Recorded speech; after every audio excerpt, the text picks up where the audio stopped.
आइए लक्ष्मी ठाकुर के बारे में जानते हैं। ऐसे ही एक लक्ष्मी ठाकुर हुआ करती थी। अभी आपको पता है कि हमेशा क्राइम जो होता है, और जो भी अगर मेरे जो इस वक्त श्रोता हैं, मेरे लिसनर्स हैं, उनको मैं एक बात ये कह दूँ कि क्राइम जो होता है वो हमेशा आपके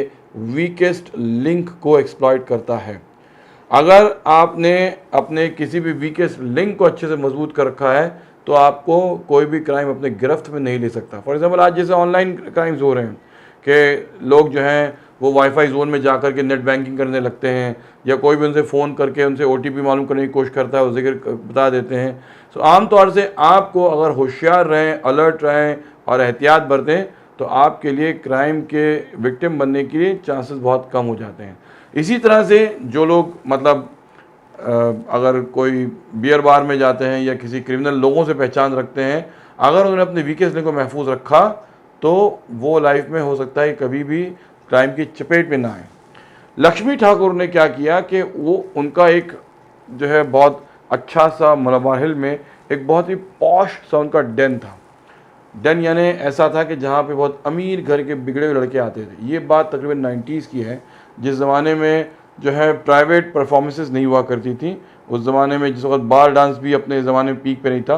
तो लक्ष्मी ठाकुर क्या करती, जैसे बहुत करोड़पति लखपति लोग जो हैं वो, या जैसे कोई अरब कंट्री से लोग आए हुए हैं, अगर उनको अय्याशी करना है, अगर उनको कोई शौक़ है, तो लक्ष्मी ठाकुर उनके लिए जो है वहाँ पे प्राइवेट परफॉर्मेंस ऑर्गेनाइज करती थी उन जगहों पे। नाउ दौरान प्राइवेट परफॉर्मेंस अगर समझ लिए ये अमीर बाप का बिगड़ा हुआ बेटा वो थोड़ा सा कैरिड अवे हो गया और वो कहता है कि नहीं मुझे इस लड़की के साथ में संबंध कायम करने हैं, तो लक्ष्मी ठाकुर कहती है कि नहीं, ये बहुत शरीफ घराने की लड़की है और ये तुम्हारे साथ संबंध नहीं कायम कर सकती। हाँ, अगर तुम उसके साथ में शादी कर लो तो शायद हो सकता है कि मैं तुमको इस बात की इजाज़त दे दूँ। अब इस लड़के को जो कि शराब में धुत होता है या ड्रग पार्टी में पूरी तरह से नशे में हो गया होता है, इसको ये समझ में नहीं आता है कि ये इसके साथ में एक जाल रचा जा रहा है और ये उस जाल में फंस रहा है। ये लड़का उस लड़की के चूँकि हुस्न के जाल में गिरफ्तार हो चुका होता है, ये लक्ष्मी ठाकुर से हामीकारी भर देता है कि मैं शादी कर लूँगा। लक्ष्मी ठाकुर उससे कोई उसी वक्त स्टैम्प पेपर साइन करा लेती है, फ़ोटो खिंचवा लेती है, वीडियो उसकी पूरी फिल्म निकाल लेती है। अब जब इस लड़के ने वहाँ से हट करके उसी कमरे में कोई अगर उसने कोई काम किया, गलत काम कर लिया, तो उसका सारा एविडेंस लक्ष्मी ठाकुर ने अपने पास रख लिया। बाद में इस लड़के को या इस लड़के के बाप को और इस लड़के के बाप के जो दूसरे लोग फैमिली के लोग हैं उनको ये तस्वीरें दिखा के और ये सारा मामला बता करके उनको ब्लैकमेल किया जाता है। अब आपको पता है कि लोगों को अपनी इज्जत जो है पैसे ज़्यादा प्यारी होती है, तो वो इस छोटे से जिसको कांड में जिसमें उनसे कभी 5 लाख, कभी 10, कभी 15, कभी 20-25 लाख मांगे जाते हैं, उनको लगता है कि अगर 20-25 लाख रुपए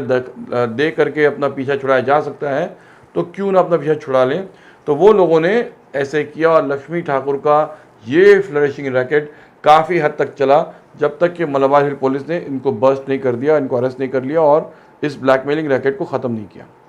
तो ये सारा जो है अपने आप में मुझे लगा कि ऐसी कहानियाँ जो है मुझे लिखना चाहिए, और ये बहुत पुराने ज़माने की बात है जब एज आई सेड के 90s में मैंने शुरू में अपनी क्राइम रिपोर्टिंग शुरू की थी। सो उसी तरह से और भी बहुत सी इंटरेस्टिंग कहानियाँ हैं जहाँ मैं 2-4 कहानियाँ आपके सामने सिर्फ पेश करूँगा और आप जो है देखें कि किस तरह से अगर एक इंसान होशियार रहे और अगर तवज्जो दे तो वो अपने आप को महफूज कर सकता है बड़ी बड़ी ख़तरनाक चीज़ों से।